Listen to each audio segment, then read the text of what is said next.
Utiliser du bois dans la construction, c'est stocker, séquestrer du carbone sur le long terme. Et c'est la meilleure façon d'utiliser ce matériau bois.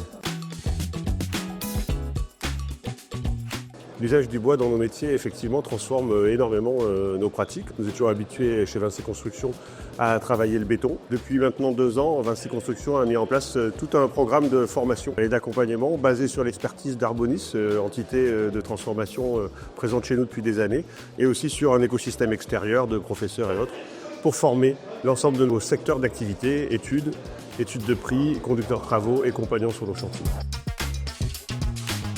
On considère que les bailleurs sociaux ont toujours été un peu les pionniers de la démarche d'utilisation du bois dans la construction et la réhabilitation. Et c'est pour cela qu'on a décidé de ne pas attendre les réglementations qui s'imposent à nous. La solution, elle va être sur un mixte, à la fois des constructions bois, mais ça peut être aussi des constructions en pierre et l'utilisation de matériaux de réemploi. Et ensuite, on considère que c'est bien un ensemble de bailleurs qui doivent se regrouper pour pouvoir massifier la solution d'utilisation de bois dans la construction neuve, comme dans la réhabilitation. Et c'est en mettant ces volumes-là qu'on vient sécuriser les industriels et aussi valider des carnets de commandes. Et donc ça permet des investissements sur le long terme.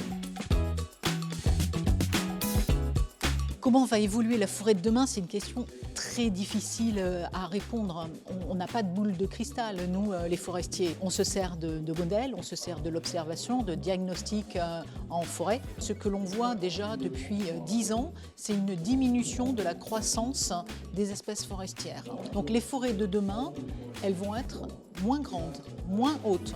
À ça va s'ajouter des incendies plus fréquents, des tempêtes, donc avec un renouvellement chaotique qui va pouvoir aussi se faire de la forêt. Comment le forestier va adapter la forêt au changement climatique? Eh bien, c'est en faisant toujours la même chose pour certaines espèces à certains endroits, et puis pour d'autres, apporter de la diversité en termes d'espèces, donc plus d'espèces parce qu'on sait qu'une forêt multispécifique est plus résiliente, et c'est aussi tester de nouvelles espèces que l'on ne connaît pas, qui ne sont pas encore sur notre territoire et qui seront peut-être notre futur de demain.